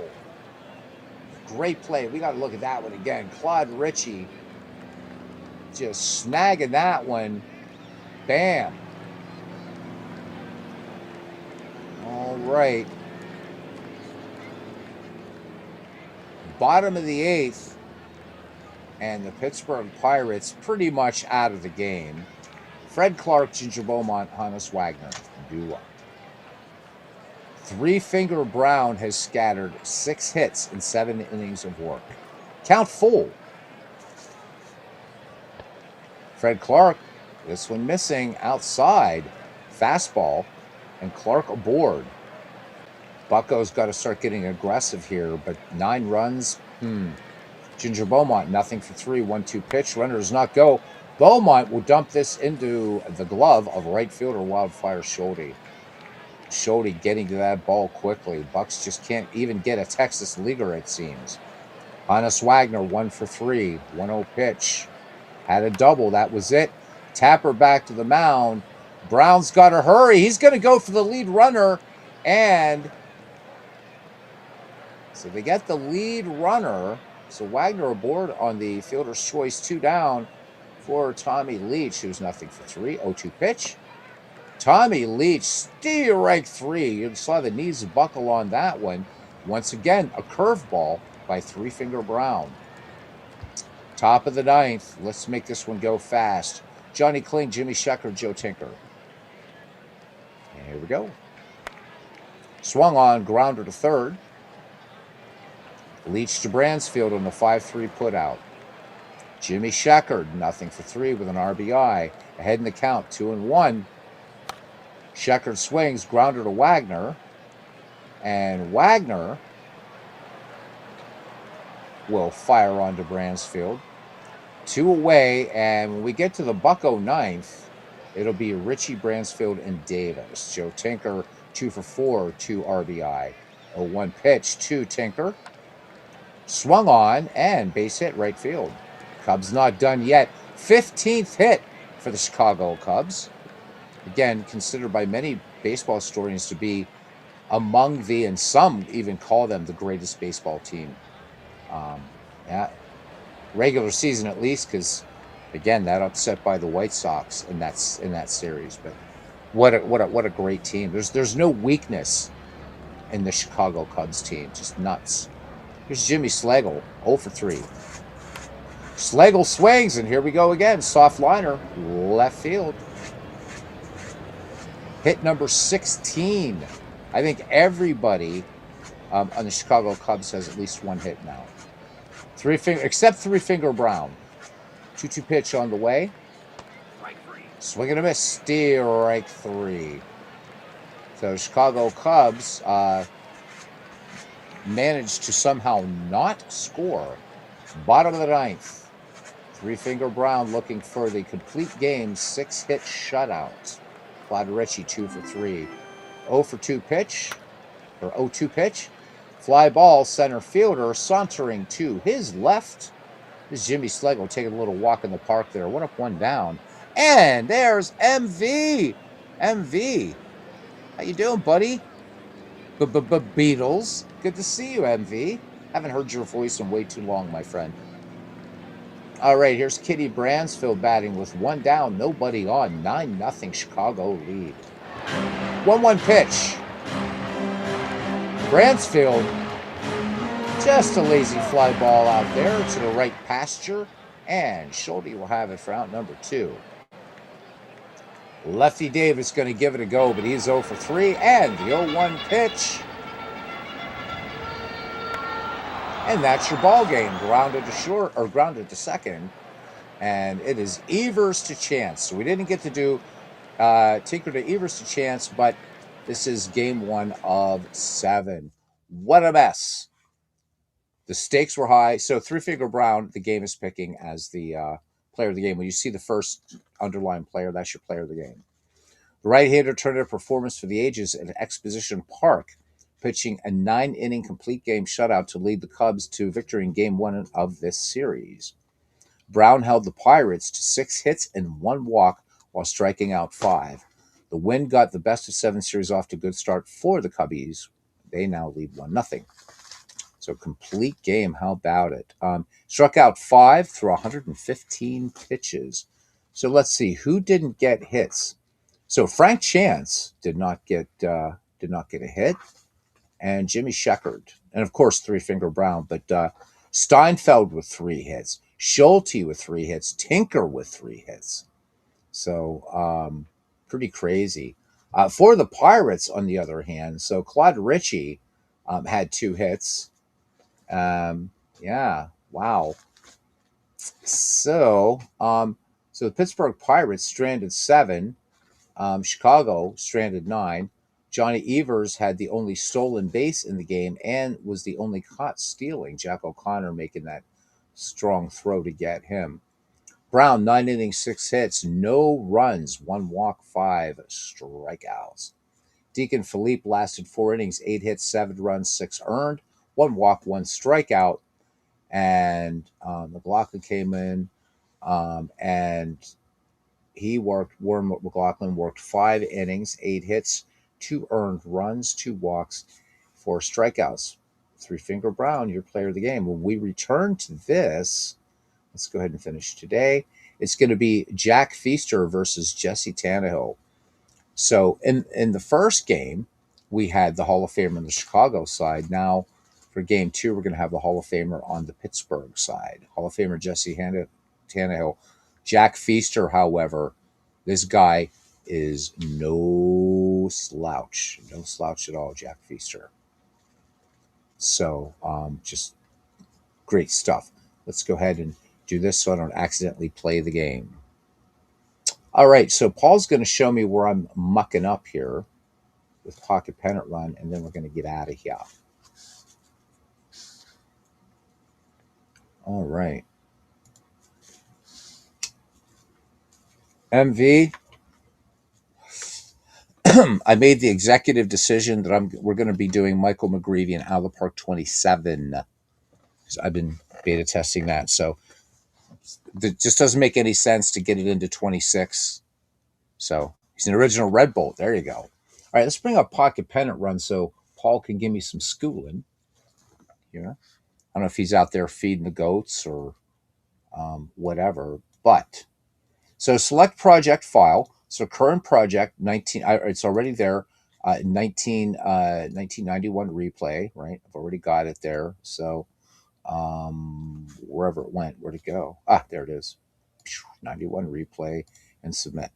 Right. Okay. So let's do that. Now, when I go to Baseball Commissioner HQ and I bring it up to you, there's 91 replay. So what I want to happen, Paul, is if I close this, and maybe I just forgot this part, and I want to switch back to 1955, or let's say 1968. And if I do submit, and then if I go to Baseball HQ, it's still 1991. So, yeah, I do. Yeah, I love it too, MV. I'm trying to get down the project management. Now I know. So Paul, what I was doing is I was going into Commissioner Tools, and I was going down to project management. But what I noticed is that if I would load in one of these two, right, 1955 or 1991, then it's going to say, oh, it's loaded in and all the stats are erased. And I'm like, well, what's the point of that? So I've been waiting for you, brother. Need more game tutorials. Paul Fay's your man. He's your Huckleberry. So that's where I'm getting lost, Paul. I thought that just the two communicated with each other, but apparently that's not the case. And even when I'm doing these exports, I did the exports, as you said, you can do it from here, you can do it from here. So I'm not, I learned not to use project management. I didn't even play any games. I just wanted to see what project management did. All right, so go to load season. So load season, not load season data, right? So load season, where the hell is it? Somewhere in here. This is a great app, guys. I'm just trying to still get to grips. So it's not load season data, right? Just load season. And I know it's probably right in front of me, Gob. But you're right though. It's a misnomer. You mean project management? Yeah, because I'm like, oh, I just go to project management, and that didn't work because it kept wiping everything out. Load season data. Thank you. Okay, so load season data. All right, right now it's showing me 91 replay. I want to go to 1955. So do I want the season team export? That's the one I want, right? Because there's only two files for 1955, and that's the. Do I want the schedule or the? I guess which one do I want? This is the bit I'm missing, mate. Okay, thank you, Paul. Yeah, because I'm thinking, okay, project management. I can manage my projects, and okay, I've stopped. I've stopped, Paul. I have not. I'm not moving a muscle. Well, sort of I am. I have to use the diaphragm to breathe, but other than that, yeah. Okay, Paul's got me stopped here. I am stopped. I have not created an HQ yet. Yeah, I did. Didn't I? I thought I did. Because yeah, I did because I did upload full schedule. So I did do here. I'll tell you what. Here, let's make this easier, Paul. All right. So I'm going to close this. All right. So step one. So go to create new league CSV. Well, can I start it from here? And I want a tutorial on create project file. or on scheduling, because this I did. I set up like an all-time greats team thingy, and I have to figure out a schedule. That's for another night. Okay, I'm stopping. Oh my god, he's yelling at me. Okay, so I want to do a completely new season. Let's say 1966, the year Revolver came out. Okay, let's do a new one. Okay, so the first thing I want to do is I want to print season team player cards, right? And PPR. First thing I want to do. Am I right?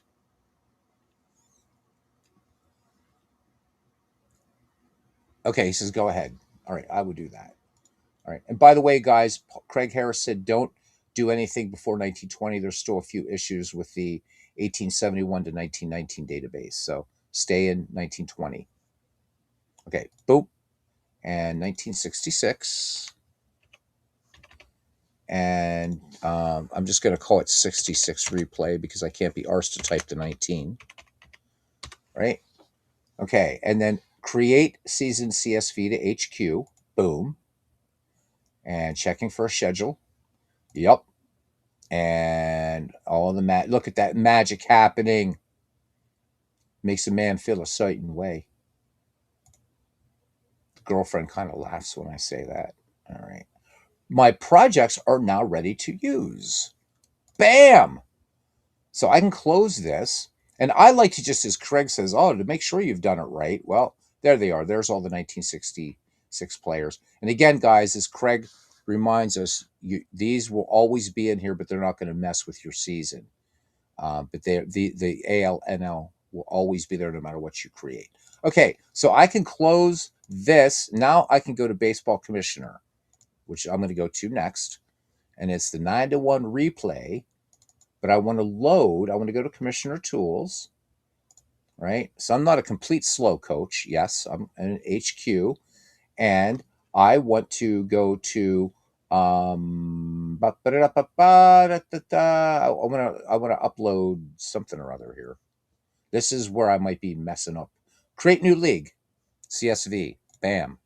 Let's see if I'm right about this. Create new league. That's what I did. And then I want to find 1966 and I want the players first. So 66 replay season team export .csv, correct? I'm going to press a button, but I'm not going to hit open until you say yes.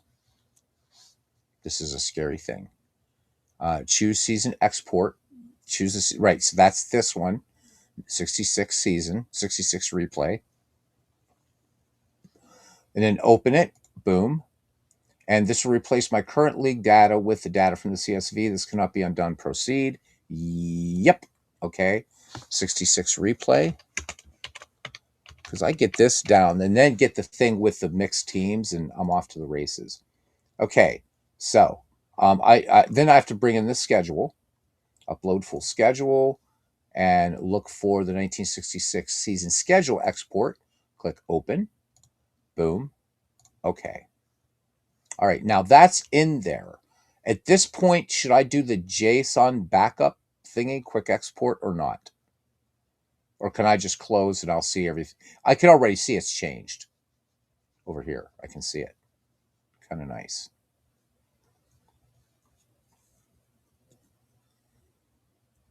1 in the morning here, baseball, and when I got to be at work at 9. All right. Check schedule is there. So pretty sure it is. Let's go to schedule report. Well, I don't need the schedule report actually. I just want to go cancel, and I want to go to where's the all upcoming thingy? What's this? Whatever. There we go. Is it all games? No. Yeah. Regular season. Yeah, and then next 6 games. There we go. That's what I want. So next 6 upcoming. There it is. So Bucks and Braves. Whoa, whoa, whoa, whoa! No, this is wrong. It's not the. They're. Oh wait, 66. Are they the Atlanta Braves? Yes, they're in Atlanta by now. Okay, got it. Okay, so I'm in the schedule. Got it. Now, what if I want to switch to another project? That's what I want to be able to do. So this is all cool. This works beautifully. And there's everybody and all the cool reports. It's not making it, it's switching. Save. Save. Am I going to Commissioner Tools? All right. Save season data. Oh, bottom left screen. This guy down here. Emergency save. Forces save as. No, not that. Oh, shit. Okay. Oh, this is fun. All right. I didn't press it. I swear to whatever can be sworn on.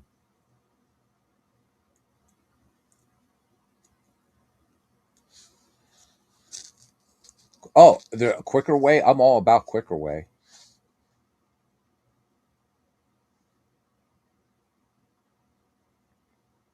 Yes, that. This. The red button. I hate the 6-second delay on this thing. I'm not going to press it until he says yes.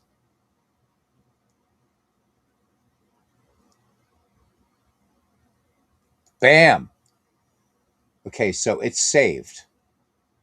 All right. Now so that means what? Let's say I want to go to 1991 now. I'm not going to play any games. I'm not. I just want to see that I can hopefully, unless I did, maybe maybe this is the bit I was forgetting all the time, right? So I know I got to go to Commissioner Tools. Pardon me. Load season data. Now Commissioner Tools load season data. Okay, cool. And now I want to switch back to 1991. And that's the team thingy, right? No, because see, I don't have the backup thingy. And they're not in game. So they're not in game saves, right? Or are they? No, they're not. I can save in comms tool too. Okay, no, I'm not doing anything. I'm not doing anything. I'm just hanging out. Poor Paul. He's got to type like crazy. Yeah. I'm sorry, Paul. We'll do a more focused one of these on a night that's a day that'll work. That I'll do it early in the afternoon, so it'd be like early evening for Paul. Have to choose where you save, of course. I'm just saving everything in game sheets. Just boom, just saving in game sheets. That's just easier for me than making a bunch of different whatevers. I just let it go to game sheets. So all I'm curious about is if I want to switch to 1991, what file do I want? Where did you save the season JSON you want to switch to? Oh, I have no idea, man. I just press the button. I don't know where the hell it goes. Let me see. Let me look at downloads here or whatever. The folder is. Oh, I see. So it's over and down. I don't like. I'm gonna have to change it. Okay, so there it is. That's it. Damn it. That's all I had to do. So I can just open this, right? Select an app to open this JSON file. No, that apparently is not right. I am in Chrome. Yes, I won't use bloody Microsoft Edge. No. All right, I'm not doing it, Paul. I'm not here. I'll close it. Look, boom, there, it's gone. I didn't touch it. You never saw it. It was two other guys. Why am I doing this at 1:03 a.m.? I have no idea.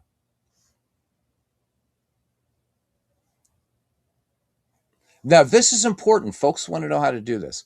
Com tools and select load season data. Com tools. Com tools. All right, I'm a stupid man, Paul. So I'm up here. Nav. Okay, so load season data. That's what I'm doing. Duh. Schedule management. Com Tools. This is Commissioner Tools. Oh, my head hurts. Okay. Not because of you. Down, down, down. Down, down, down. Down, down, down, down. Down, down to really, really green. Load season data. Bam. Now I've got to navigate to my downloads folder. 91 replay. Open. Season loaded successfully. Oh, there it is. Isn't it beautiful? So that's what I was doing wrong. Oh, well, shit, that's easy now. Okay. So then I would just load if I wanted to load back. So that 1955 I created, I can't actually use in here then because I forgot to do this bit. That's a bummer. But that's okay. I'm learning. So there, just so you guys see, we're back in 1991. Okay, from HQ to that'll be nice.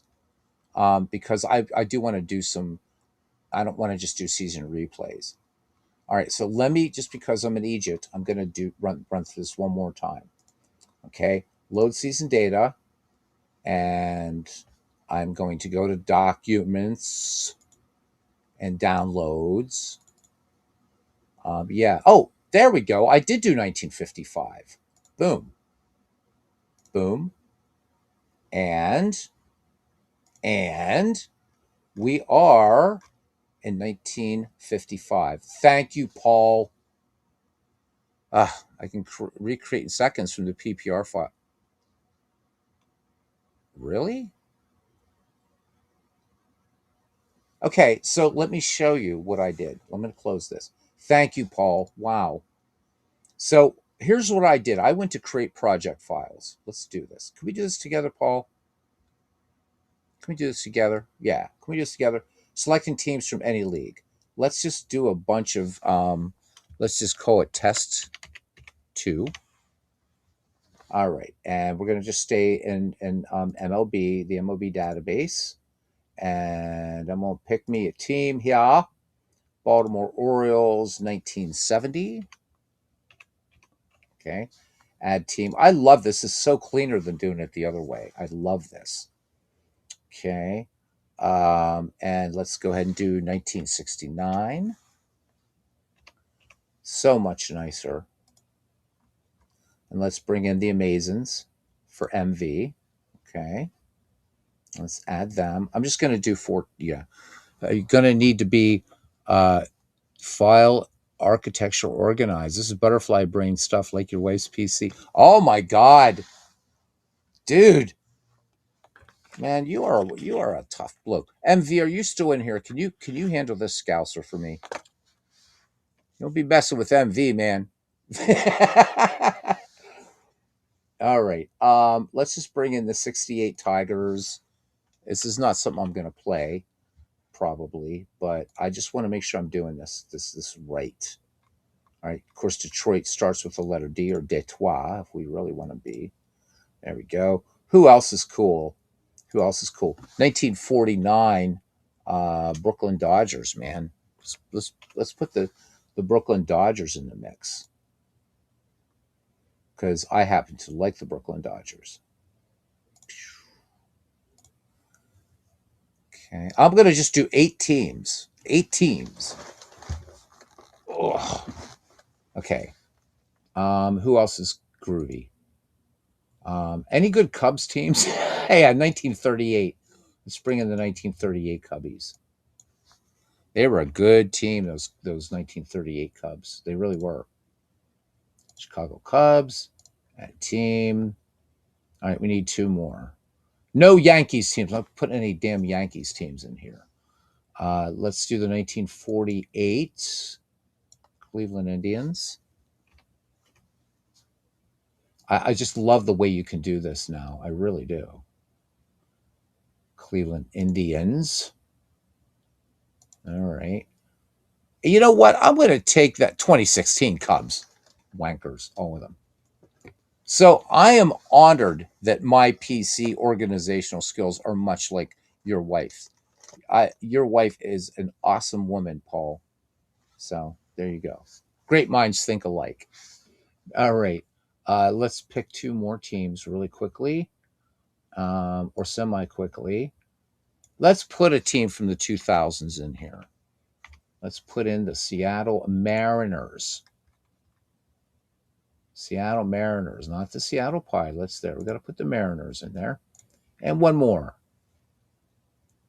She is nodding. She knows. Yeah, she's absolutely spot on. Spot on. All right, we need a Boston Red Sox team, and I think it needs to be. I know Bernie's going to say groan, groan, groan if he's still even here. 1967 Boston Red Sox. Boom. Okay, so now that I hit create project, this is going to be a lot of fun to play. Actually, maybe say so. 1 minute while I create your project files. Oh, that's nice of Craig to ask me for that minute of my precious time. I have no idea if it's created. So, oh, it's doing it. It's doing it. It's not responding, but it's doing it. It's doing a lot of work. It's crunching. Hey, boo. Okay, your project test 2 has been created. It can now be loaded. It is now the loaded custom database, creating HQ CSV file now. It's been successfully thingied. Okay, so it is my current project test 2. So now I'm going to go to Baseball HQ, butterfly brain that I am. All right. And I'm going to go to Commissioner Tools. I'm not even looking here now. I'm getting good now, man. So create new league. And this is where it gets scary, right? Because it's now I got to go back to my PP. I'll fix this someday. I will. I promise. But right now I'm going to go to my Pocket Pennant Run directory. Pennant Run, game sheets. Where the hell is it? Test 2. So there we go. So I got the teams, which is really cool. And it'll replace it'll replace and just call it test 2. And all right, it's in there. Now, here's the big question. There ain't no schedule. And I don't want to do a single game at a time. And I can't upload a full schedule. So I'm now this is where I'm scared. This is where I get scared. He's booing me. I can't believe this guy. You're supposed to be a mentor, and he's booing me. Pa. All right. Okay, I need dynamic scheduler. Yeah, I know. And is that in the HQ? Is that in the tools thingy elsewhere? Is that what that is? Because that's not in here, obviously. So it's in the tools, right? HQ tools. Oh, you're booing the Red Sox. I think Bernie's asleep by now, so or maybe not. It's only well, no, he goes to bed early. Okay, it is in the toolkit. So I got to run the toolkit from my file explorer, correct? Yes, thought so. All right. What would I like to do first? Not use you, that's for sure. There we go. All right. Life is good. Life is good. Pennant run. And where the hell's the toolbox? There it is. There it is. Except that's just a picture. Did I miss something? He's going to yell at me again. He's going to yell at me again, Bernie. He was booing the Red Sox. Can you believe that? Can you believe that? Sacrilege. Sacrilege. Um, where is it? Where is it? Where is it? Where is it? Where is it? Folder was the third from the top. Oh, this. Okay. I was just testing you, Paul. So dynamic. Okay, I don't want interdivision. I just want just right. Just yeah. I'm here now. Up, up, up, meaning up this way. I don't know which up he's talking about. Mom. Mom's like 300 miles from me, so not 300, 150 miles. Two versions. I get that. I was in, yeah. So, okay, again, success. I'm going to stop right here. I'm going to stop right here. Okay, I'm there, and I'm going to bring this over because I want to see what this says. Okay, this is so much fun. It really is.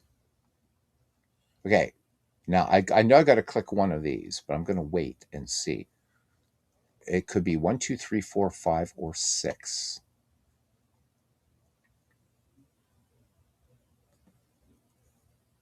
Now pick either of those. Either of those one doesn't matter. Okay, let's pick this one because it's just that one. Holy moly! Okay, generate balance schedule.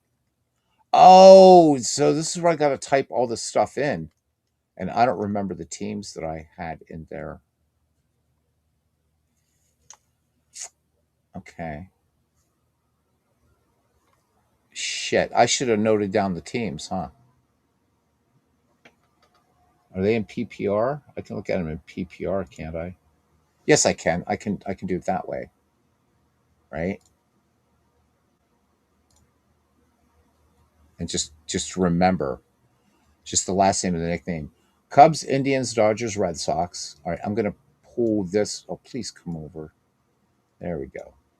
Okay. I this is just one league, so it doesn't matter. So I can call this whatever. So like, um, I don't know. Just switch back to Chrome. I am in Chrome. I am in Chrome, baby. I don't remember these. I'm going to leave them as the profits for right now. That's okay. We Orthodox like profits. Small letters, yes. I do remember that. Okay.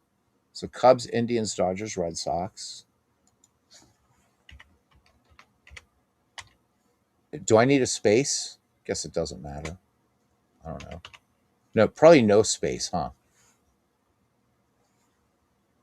Top page. I'm so.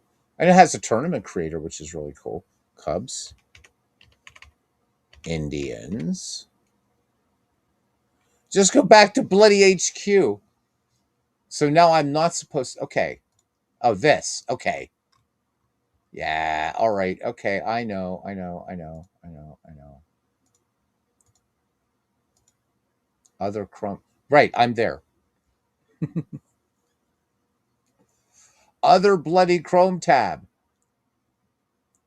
Right. I'm there. And now I'm over here.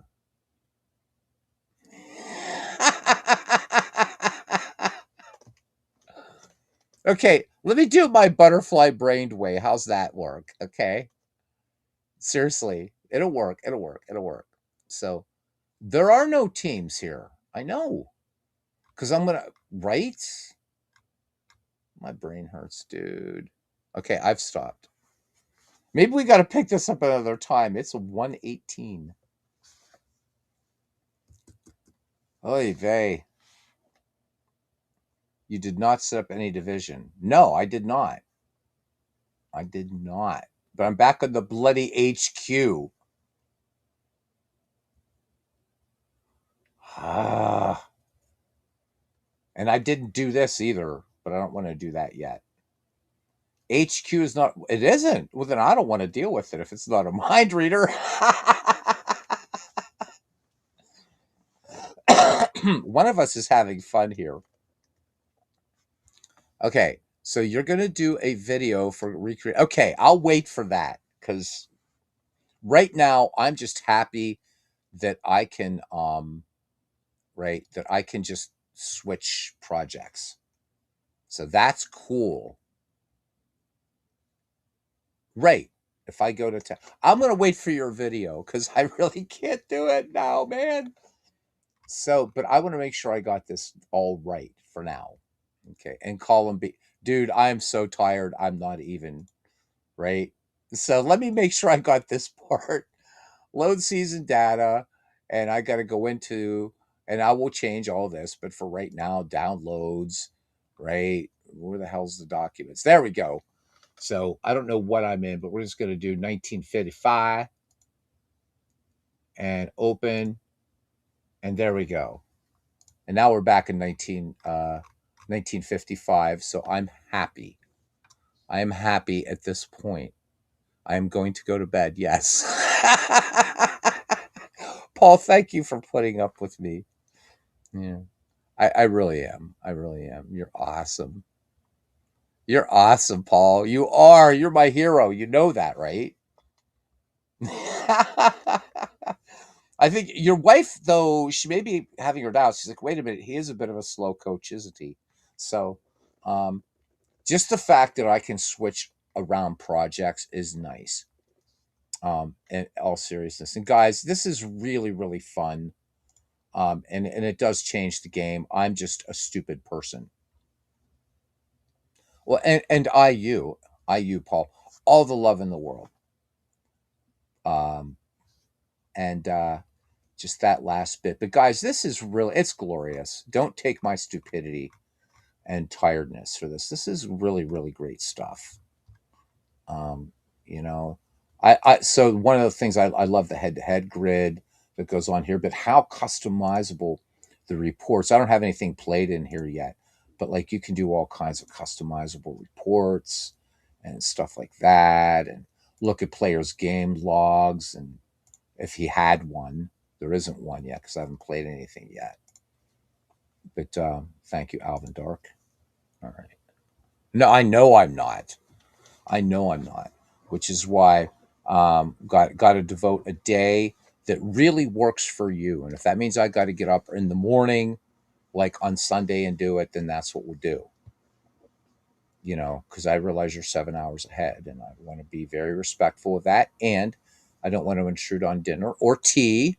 'Cause even though you're in Cyprus, I'm hoping you're still having afternoon tea. Yeah, don't let those don't let those Cypriots, whatever they are called. You still must maintain, right? King Charles, King Charles will be very upset at you. He's already not talking to one of his sons, so it's Prince Harry, right? Happy anytime. Not this weekend, booked up. All right, are you gonna be able to do the video this weekend though? I know I'm demanding a lot. Two other commissioners how to do. Yeah, but you're the one I know. I don't know the other two dudes. I mean, come on, Paul. Hey, I don't just commiserate with anybody. I don't just commingle, pal. I practice safe commissionering. I'll have you know. Yes, I do. Today, a video. Bless you. Bless you. Bless you, sir. Even if it's just, like, all right, you can even, yep, first job. Poor Paul. He's thinking of all the people. Why couldn't it, why must it be Beatles eternally? Why? Why can't he get it? Paul, I'm half Italian, so we get in a hurry. But already, I am like so happy about this to just switch around and play because it's. But see, I was mistakenly thinking that when I switched it up here in Pocket Pennant Run. So here's what I don't understand, and last question. I'm going to go to bed. So if I'm selecting these project files, and you can see I've been trying stuff. What does this actually do? This is where I'm playing out the games, right? So I'm just selecting to play out the games. You can have lots of versions open, yeah, which is cool. So let's just say I have, and I go to 1966 and submit, and now that's the active season, and then I can go to here, and I can pick up 1966 somewhere, which of course is not in here, so I have to do that, and that's fine. But okay, I forgot to do this part. There we go. Load season schedule. And there. So I can play a bunch of games. go to my 66 replay, and I know how to do all of this. I just didn't know how to switch projects. I don't have to close one project to see another. No, I know that. I know that. But um, I am so terribly butterfly brained that I would. If I have too many of these HQs open, then I'd start acting like an American football fan, which I'm not. So, all right, super cool. Each tab you can have different project, but remember to save. Yeah, this is my best friend down here. I know that. Now I'm getting the relationship between the two because I was mistakenly thinking that when I switched this and I fired up HQ, it would. But so now this all makes sense. Well, most of it makes sense. Some of it makes sense. And but I'm way too tired to do this tonight. But this is cool. All right, nice. Thank you, Paul. You are a prince, a prince, a prince, a prince, a lad, even. Well, that's hey, there you go. All right, Paul. Thank you. Serious. I appreciate it, buddy. And I will check it tonight. I'm going out tonight right after work, which is the other reason I got to do a bit of driving after work. But thank you very much. I'm serious, my friend. I know I'm being weird, but got to face it. And of course, I already know how to do all the other Red Sox B, Red Sox C, and change that and stuff like that. So I do appreciate you. All right, guys. I'm way too tired to do my good nights. So, all right. Yeah, yeah. Oui, oui. Mon ami, huh? Mon cher. And to the rest of you, family, love to all, and we'll see you around the batting cage. I'm going to crash. Good night. Thank you again, Paul. Big time.